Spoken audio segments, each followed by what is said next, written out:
بسم الله الرحمن الرحيم. السلام عليكم ورحمة الله وبركاته.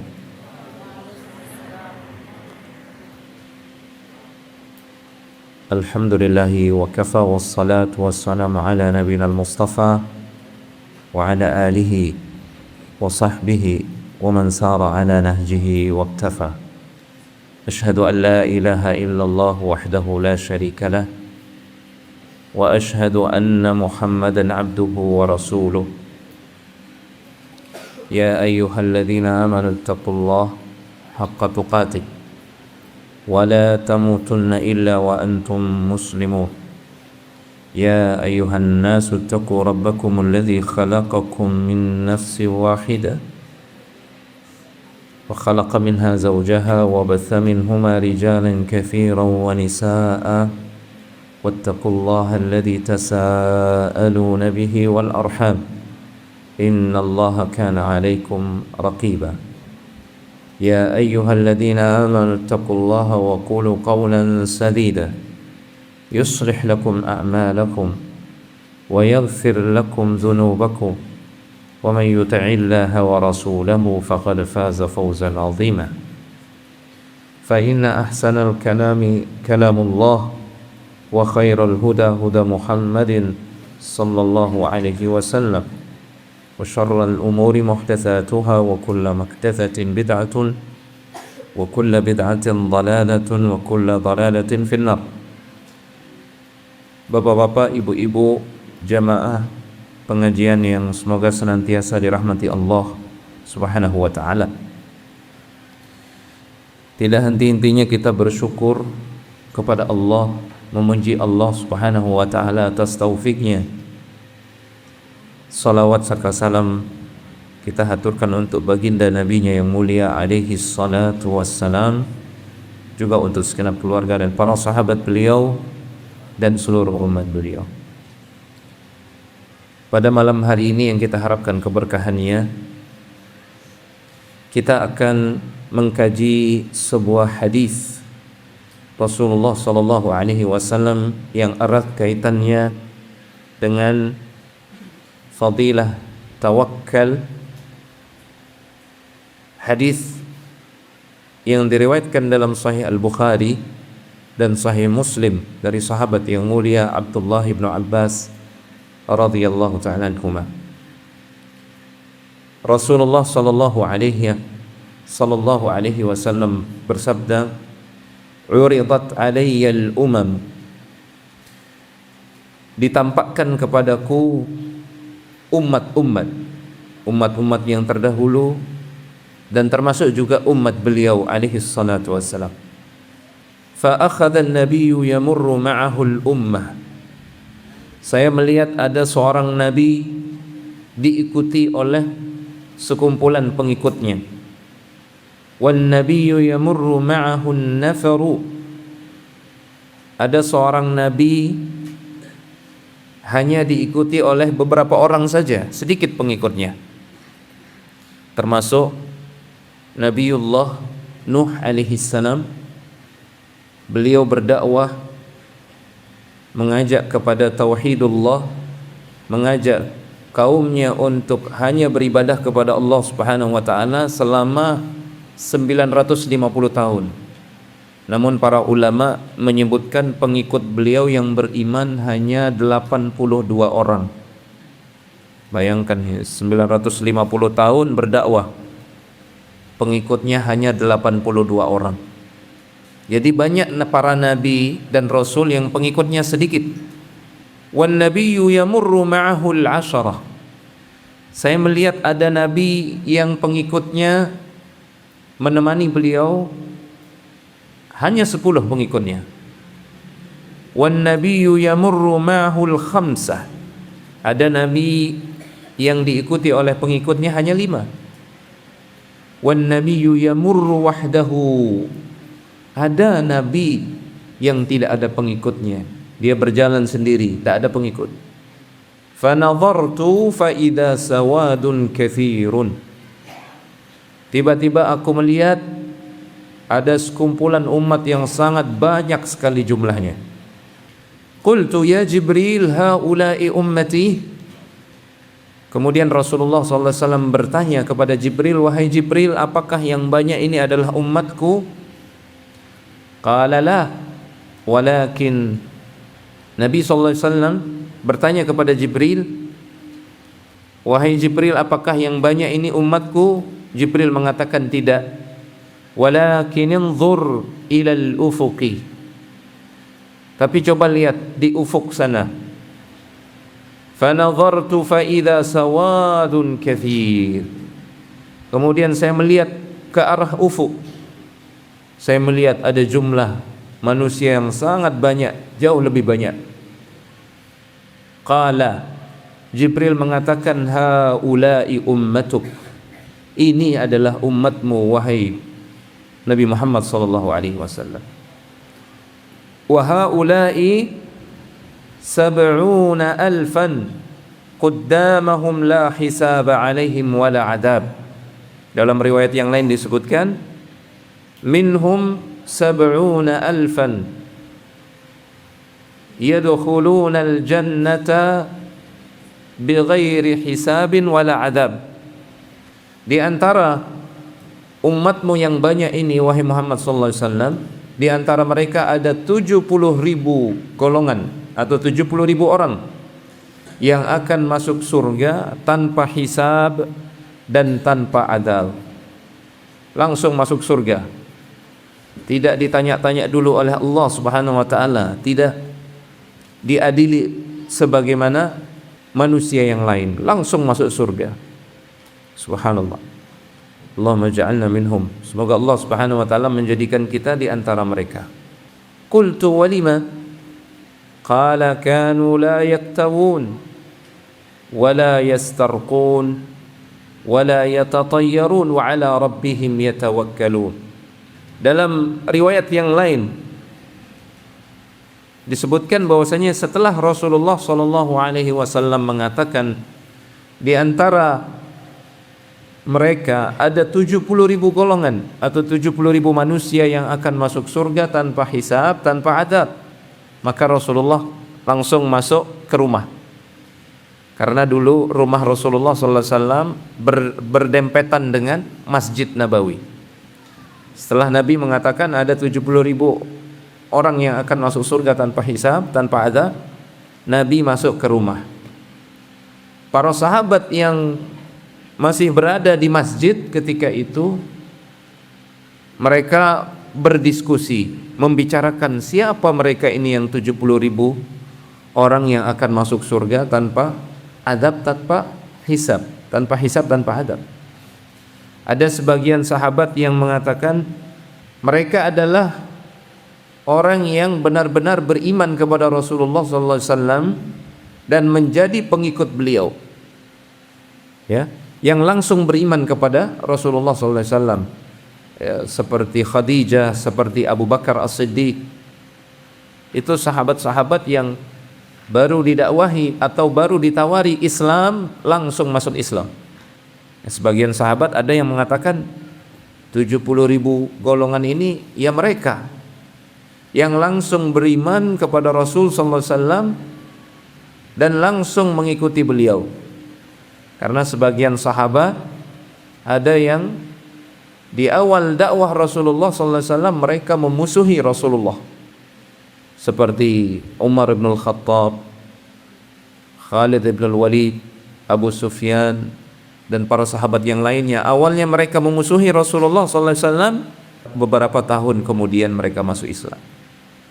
Nah, menurut sebagian sahabat yang ada di masjid ketika itu, 70.000 orang yang akan masuk surga tanpa adab dan tanpa hisab, mungkin mereka adalah orang yang langsung beriman kepada Rasul sallallahu alaihi wasallam dan mengikuti beliau. Tapi kan yang langsung beriman kepada Rasul jumlahnya sedikit, bisa dihitung jari, tidak 70.000. Maka sebagian sahabat yang di masjid yang lain mereka mengatakan, oh, mereka ini adalah anak-anak kita, mereka lahir langsung dalam keadaan Islam, mereka lahir langsung jadi orang Islam. Adapun kita, dulu kita pernah hidup di masa jahiliyah, Sebagian sahabat ada yang berkata demikian. Maka keluarlah Rasulullah sallallahu alaihi wasallam dari rumahnya. Kemudian beliau mengatakan kepada para sahabat, humul ladzina la yatatayyarun la yastarqun wa la yatatayyarun wa la yaktawun wa ala rabbihim yatawakkalun. Mereka orang-orang yang masuk surga tanpa hisab dan tanpa azab. Mereka adalah orang-orang yang tidak pernah minta diruqyah. La yastarqun, tidak pernah minta diruqyah. Beda ya, minta diruqyah dengan meruqyah diri sendiri. Atau ada orang lain tanpa kita minta untuk diruqyah, dia menawarkan kepada kita untuk meruqyah. Ini beda. Ciri-ciri orang-orang yang masuk surga tanpa hisab, tanpa adab adalah la yastarqun. Mereka tidak minta diruqyah. Wala yatatayyarun. Ciri mereka yang kedua, mereka tidak pernah beranggapan sial.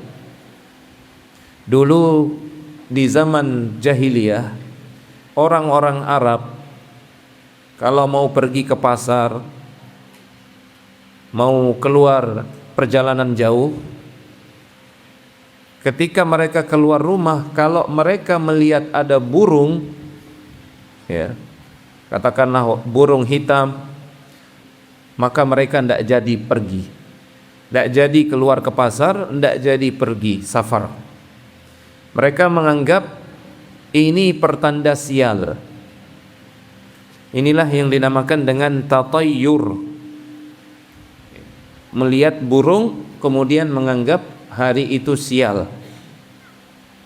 Nah, orang yang masuk surga tanpa hisab, tanpa azab, ciri-ciri mereka adalah tidak pernah beranggapan sial. Seperti orang-orang di zaman sekarang, mereka menganggap nomor 13 itu nomor sial. Makanya di bangku pesawat tidak ada nomor 13. Bahkan di kamar-kamar hotel tidak ada kamar hotel nomor 13. Lantai 13 tidak ada, 12 langsung lompat 14. Yaitu kesyirikan zaman modern. Masih ada orang yang percaya sial seperti itu. Nah, Nabi SAW mengajarkan kepada kita, kalau mau masuk surga tanpa hisab, tanpa azab, yakin kepada Allah, tawakal kepada Allah. Tidak ada yang namanya itu barang sial atau tanda-tanda yang bisa menjadikan nasib kita sial. Untung sial itu di tangan Allah. Allah Subhanahu wa ta'ala yang maha kuasa mendatangkan kesialan atau mencegah kesialan. Allah Subhanahu wa ta'ala yang maha kuasa mendatangkan kemanfaatan atau menahan kemanfaatan. Maka hati kita harus selalu bertawakal, bersandar, bergantung kepada Allah Subhanahu wa ta'ala. Ya. Ini makna humul ladzina la yastarqun wa la yatatayyarun. Apa tadi yang pertama? Mereka tidak pernah minta diruqyah. Tolong bacakan saya jampi-jampi, tolong bacakan saya ruqyah. Tidak pernah minta. Tapi kalau mau ruqyah, ruqyah diri sendiri. Ini yang dilakukan oleh Nabi SAW.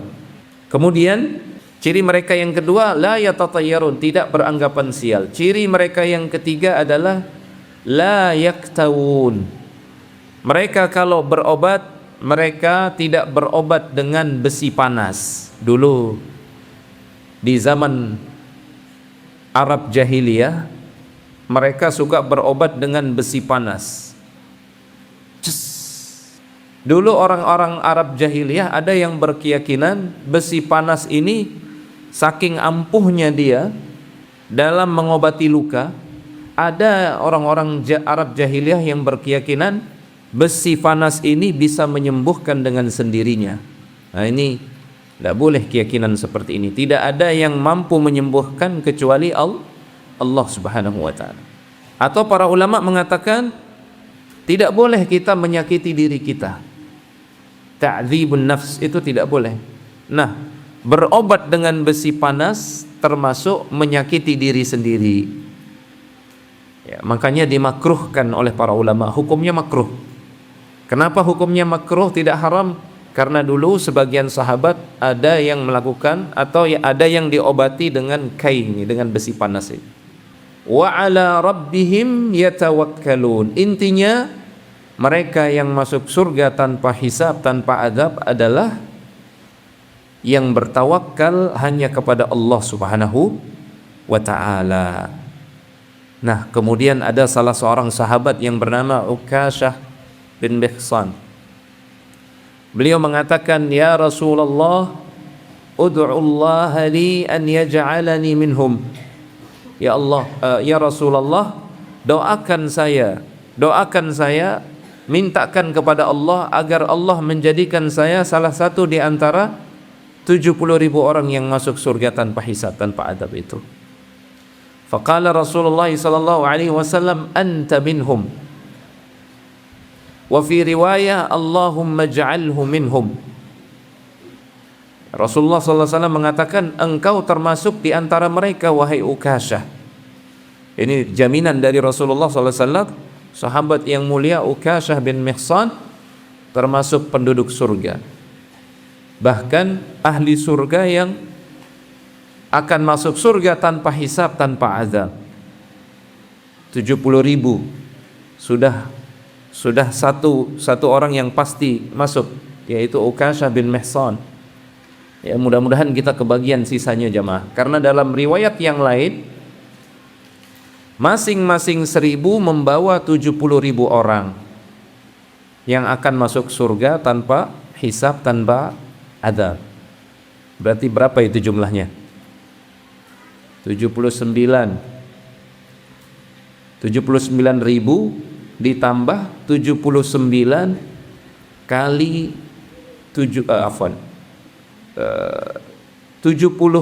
ditambah 70 kali 70.000. Itu jumlahnya orang-orang yang akan masuk surga tanpa hisab, tanpa adab. Semoga Allah Subhanahu wa ta'ala menjadikan kita di antara mereka. Namun syaratnya tawakal yang sempurna kepada Allah Subhanahu wa ta'ala. Kemudian ada sahabat yang lain lagi. Ya Rasulullah, ud'ullaha an yaj'alani minhum. Wahai Rasulullah, doakan saya, mintakan kepada Allah agar saya termasuk yang 70.000 itu. Maka Rasulullah SAW mengatakan, sabaqaka biha Ukashah. Telat kamu, sudah kedahuluan oleh Ukashah. Telat. Nah, ini pentingnya kita bersegera menyambut kesempatan untuk beramal soleh. Jangan tunda-tunda. Bayangkan ya, hanya sedetik perbedaan masuk surga tanpa hisab dengan orang yang masuk surga tapi dihisab dulu. Sekejap saja perbedaannya. Ketika Ukashah bin Mihsan segera mengatakan, ya Rasulullah, doakan saya termasuk mereka. Qala anta minhum, engkau termasuk mereka. Ya. Kenapa Ukashah bin Mihsan mendapatkan keutamaan yang begitu besar ini? Di samping beliau memiliki keutamaan di sisi Allah Subhanahu wa ta'ala, karena memang beliau ketika dapat kesempatan beramal soleh langsung dia samber, tidak ditunda-tunda. Beliau menjadi orang yang terdepan, orang yang nomor satu, segera menyambut amal soleh. Nah, ini makanya hadis ini oleh para ulama dijadikan dalil keutamaan untuk bersegera melakukan amal soleh, tidak menunda-nunda, supaya kita jadi orang yang pertama. Makanya saf yang pertama itu saf yang paling utama adalah saf yang pertama. Shaf yang paling depan, baru shaf yang kedua, ketiga, kemudian shaf yang paling buruk bagi laki-laki kata Rasulullah adalah shaf yang paling belakang. Dan Allah Subhanahu wa taala juga memerintahkan kita, fastabiqul khairat, berlomba-lombalah kalian untuk melakukan kebaikan. Disuruh kita berlomba. Siapa cepat-cepatan, siapa duluan. Kalau dalam urusan akhirat. Kalau dalam urusan duniawi, maka santai-santai saja. Santai, tidak perlu rebut-rebutan. Jatah rizki kita sudah diatur masing-masing oleh Allah Subhanahu wa taala.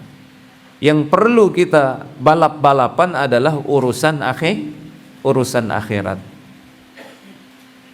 Makanya ayatnya mengatakan fafirru ilallah, berlarilah kalian menuju Allah Subhanahu wa taala. Disuruh kita berlari. Ada kesempatan beramal, jangan tunda-tunda, nanti menyesal. Kesempatan itu tidak datang dua kali. Makanya Rasulullah SAW bersabda ketika menasehati Abdullah ibn Umar radhiyallahu ta'ala anhuma, kun fid dunya ka'annaka gharibun aw 'abiru sabilin. Kemudian Abdullah bin Umar mengatakan, idza asbahta fala tantadhiril masa wa idza amsayta fala tantadhiris sabah. Kalau engkau berada di pagi hari, ada kesempatan untuk beramal saleh, jangan nunggu waktu sore. Karena boleh jadi usia kita tidak sampai sore hari. Kalau engkau berada di sore hari, jangan tunggu esok pagi, karena boleh jadi kita tidak akan bertemu dengan esok pagi. Ada kesempatan untuk beramal soleh, segera lakukan amal soleh. Jangan tunda-tunda dan jangan anggap remeh. Itu sebabnya orang-orang yang dijamin terbebas dari kemunafikan, salah satu cirinya adalah mereka selalu mendapatkan takbiratul ihram bersama imam. Hampir tidak pernah masbuk. Karena mereka faham, siapa lebih dulu dalam urusan akhirat, maka dialah yang akan mendapatkan keutamaan yang sangat besar. Bayangkan betapa ghibtah, betapa iri hatinya, ya iri hati dalam konteks yang positif ya. Para sahabat yang lain ketika mengetahui Ukasyah bin Mihsan masuk surga tanpa hisab, tanpa azab, hanya dia sendiri yang dijamin oleh Rasulullah SAW masuk surga tanpa hisab dan tanpa adab. Namun ada kesempatan buat kita jamaah, dengan syarat kita mewujudkan syarat-syarat yang disebutkan oleh Rasulullah SAW. Jangan minta ruqyah. Kenapa ciri-ciri orang yang masuk surga tanpa hisab, tanpa azab itu tidak pernah meminta ruqyah? Karena orang yang meminta ruqyah ada sedikit ketergantungan hatinya kepada orang yang meruqyah. Dia mengandalkan orang yang meruqyah. Kalau dia yang meruqyah saya sembuh. Ini ada unsur itu. Ketika orang lain yang meruqyah atau dia meruqyah dirinya sendiri, dia tidak pede, tidak percaya diri. Seakan-akan kalau saya meruqyah diri saya sendiri, saya tidak sembuh. Nah, ini berarti ada unsur ketergantungan kepada selain Allah, kepada orang yang meruqyah. Namun ruqyah itu sendiri boleh, karena dalam beberapa riwayat insyaallah nanti akan kita bawakan, Rasulullah SAW pernah meruqyah sahabat yang sakit. Namun yang kita disuruh untuk upayakan adalah jangan minta ruqyah. Ruqyah diri sendiri.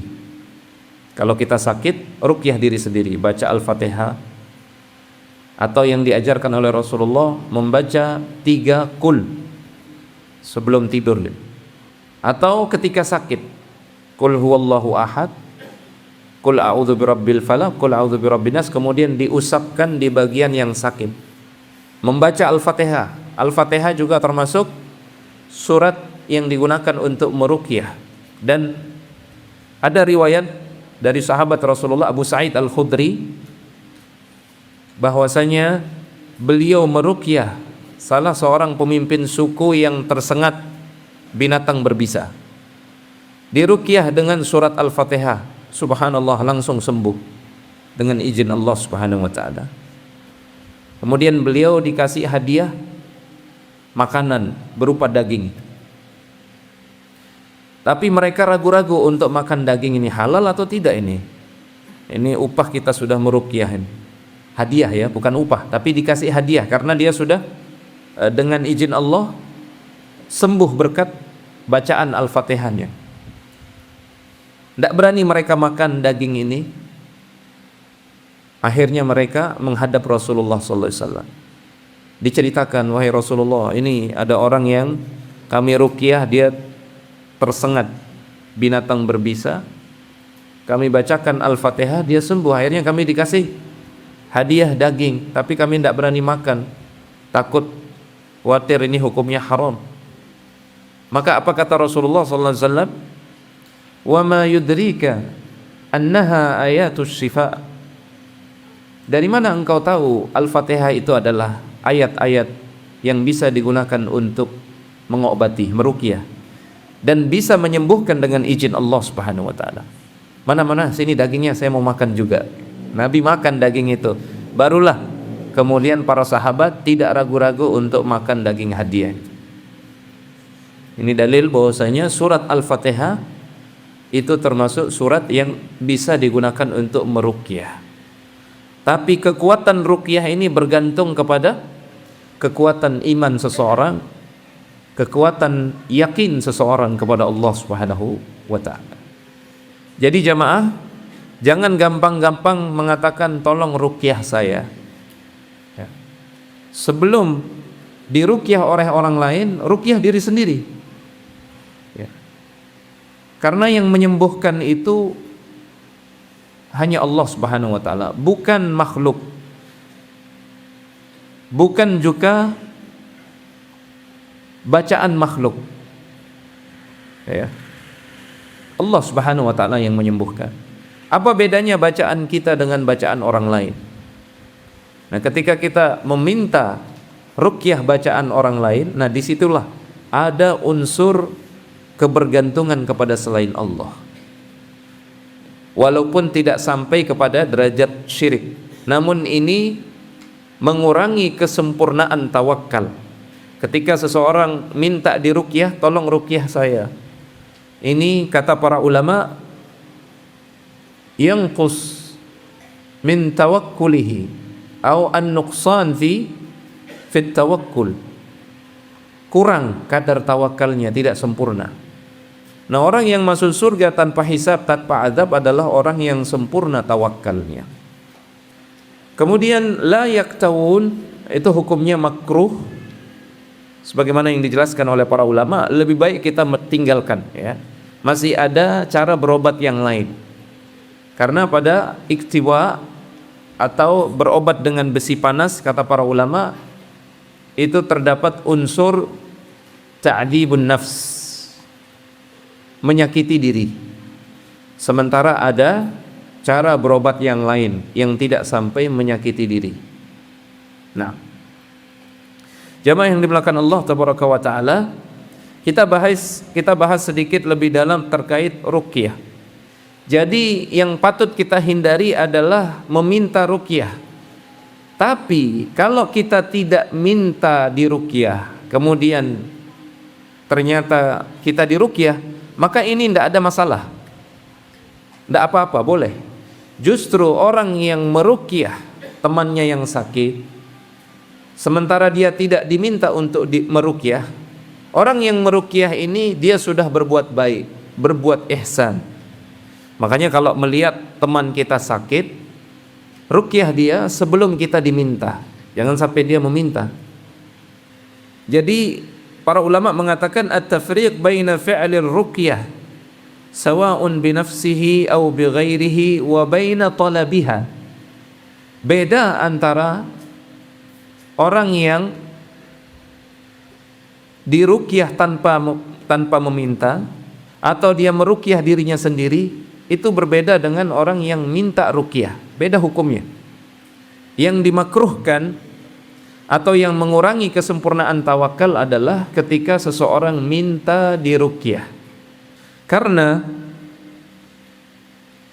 wali anna ar-raqiya muhsinun li akhihi, karena orang yang meruqyah tanpa dia diminta, pada hakikatnya dia sedang berbuat ihsan, berbuat baik kepada saudaranya. Karena Rasulullah sallallahu alaihi wasallam bersabda, "Man istata'a minkum an yanfa'a akhahu falyanfa'hu." Siapa di antara kalian yang bisa memberikan manfaat untuk saudaranya, maka hendaklah dia berikan manfaat tersebut untuk saudaranya, bantu. Artinya dia bisa meruqyah misalkan, maka jangan tunggu diminta untuk meruqyah, ruqyah. Dan ini pernah dilakukan oleh Rasulullah sallallahu alaihi wasallam. Wa sababu adami talabi haula'il al-mutawakkilin ar-ruqyata min ghairihim. Ada 3 sebab kenapa orang-orang yang tidak minta ruqyah itu adalah orang-orang yang bertawakal kepada Allah Subhanahu wa taala. Ada 3 sebab. Yang pertama, quwwatu i'timadihim. Saking kuat penyandaran mereka kepada Allah Subhanahu wa taala. Saking yakinnya kepada Allah yang Maha Penyembuh. Yang kedua, izzatu nufusihim 'anit tadhalluli li ghairillah. Alasan yang kedua adalah orang yang tauhidnya sempurna, tawakalnya sempurna, tidak mau dia merendahkan diri di hadapan makhluk. Karena orang yang minta-minta itu pada hakikatnya sedang merendahkan diri di hadapan makhluk, termasuk minta diruqyah. Makanya pernah Tiang jelaskan hukum minta-minta. Kalau tidak ada keperluan, tidak ada hajat yang mendesak, para ulama mengatakan minta-minta itu haram hukumnya. Orang yang masih kuat bekerja tapi dia minta-minta di jalan, ini hukumnya haram kata para ulama. Karena Rasulullah SAW bersabda, wa idza sa'alta fas'alillah. Kalau kalian hendak meminta, mintalah hanya kepada Allah. Wa idza ista'anta fasta'in billah. Kalau kalian hendak meminta pertolongan, minta tolonglah hanya kepada Allah Subhanahu wa taala. Kecuali sangat mendesak darurat. Ya, misalkan rumahnya kebakaran. Di situ katanya para ulama, di situ dia boleh minta-minta. Itu pun hanya sementara dia boleh minta-minta, sampai dia bisa melangsungkan kehidupannya, tidak boleh lagi dia minta-minta. Jadi tidak boleh kita merendahkan diri di hadapan makhluk. Nah, orang yang minta-minta pada hakikatnya dia sedang merendahkan diri di hadapan makhluk. Makanya orang yang tawakalnya sempurna, kenapa mereka tidak mau minta diruqyah? Mereka tidak mau juga minta-minta kepada selain Allah, sekalipun boleh. Ya.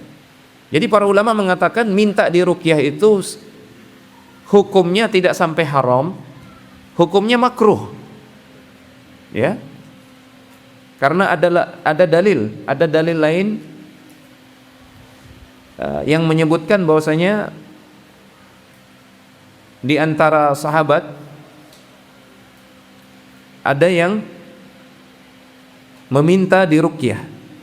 Bahkan Rasulullah SAW pernah bersabda ketika melihat seorang wanita yang sakit matanya karena kena ain,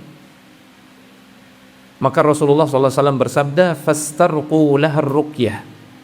Mintakan dia ruqyah. Mintakan dia ruqyah. Maka para ulama mengatakan hukum meminta ruqyah ini boleh, tapi makruh.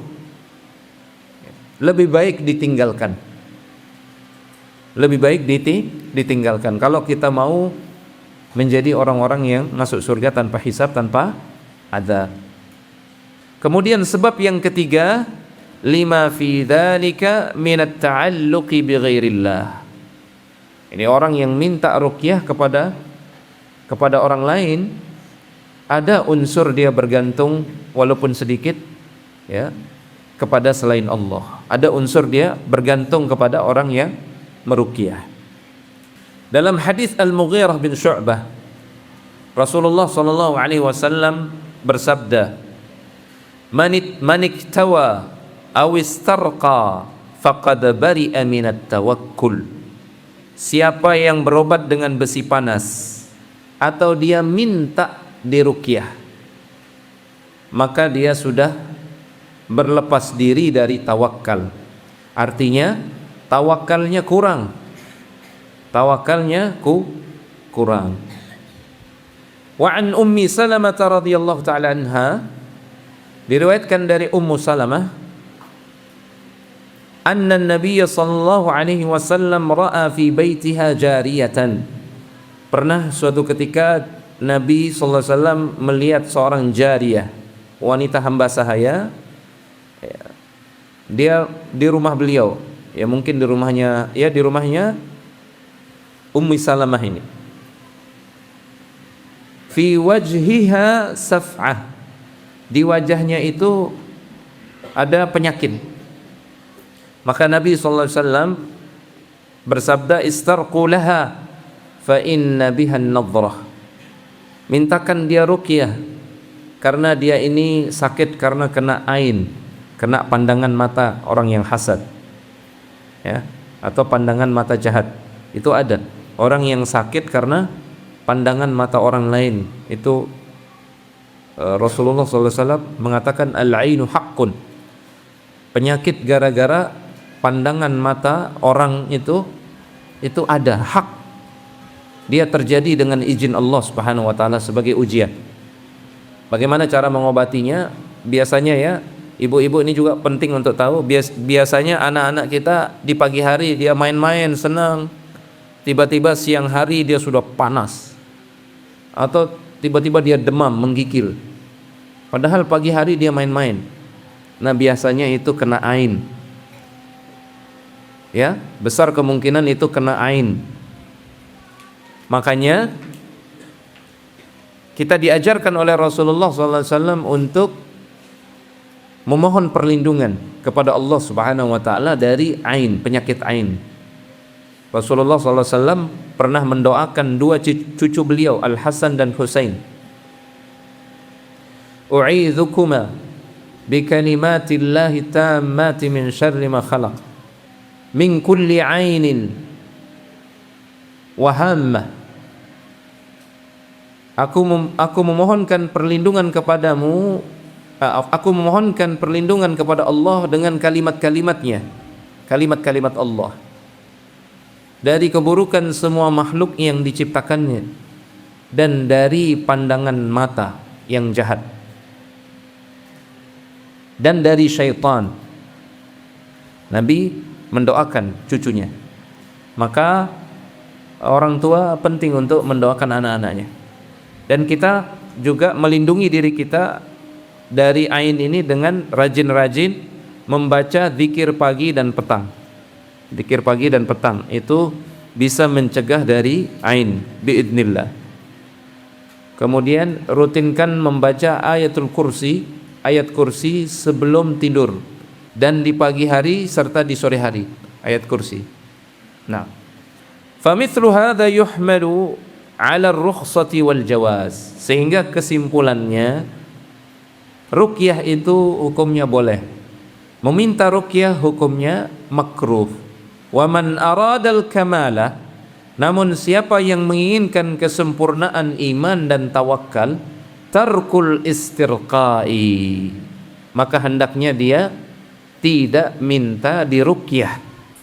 Walaupun boleh hukumnya, tapi yang paling sempurna adalah tidak minta diruqyah. Lakin law raqahu ghairuhu tabarru'an duna an yas'alahu fahada la ba'sa bihi. Tapi kalau ada yang meruqyah dia, menawarkan diri untuk meruqyah dia, maka ini tidak mengapa, tidak mengurangi tawakal kita. Wala yunafi tamamat tawakkul, wallahu ta'ala a'lam. Jadi begitu jamaah pembahasan tentang ruqyah ini. Adapun dalil tentang bolehnya ruqyah ini banyak sekali. Rasulullah sallallahu alaihi wasallam meruqyah diri beliau sendiri dengan qul huwallahu ahad, qul a'udzu birabbil falaq, qul a'udzu birabbin nas. Kemudian pernah ada sahabat beliau yang sakit, maka Rasulullah sallallahu alaihi wasallam yu'awwidhu ba'dahum yamsahu biyamini. Ya, ada sahabat yang sakit, yang bagian yang sakit itu dipegang oleh tangan kanan Rasulullah sallallahu alaihi wasallam. Kemudian Rasulullah membaca doa, adhibil ba's rabban nas washfi anta syafi la shifaa illa shifaa'uka shifaan la yughadiru saqama. Itu doanya ya. Semoga penyakitmu dihilangkan. Ya Allah, sembuhkanlah Engkau Maha Penyembuh. Tidak ada yang bisa menyembuhkan kecuali Engkau. Sembuhkanlah dengan kesembuhan yang tidak meninggalkan bekas, tidak menyisakan rasa sakit lagi. Nah itu. Karena Rasulullah sallallahu alaihi wasallam idza marida ahadun min ahli. Nabi sallallahu alaihi wasallam kalau ada anggota keluarga beliau yang sakit, nafatha alaihi bil muawwidzat. Maka beliau membaca qul a'udzu birabbil falaq, qul a'udzu birabbin nas. Kemudian ditiup ya. Ditiup. Gitu. Nafatha yanfus. Nabi sallallahu alaihi wasallam juga pernah memerintahkan sebagaimana hadis yang tadi, istarqulaha fa inna bihan nadrah. Mintakan dia ruqyah karena dia kena ain. Nah, mungkin hanya ini jamaah sekalian yang melakukan Allah Subhanahu wa taala, sudah habis waktunya.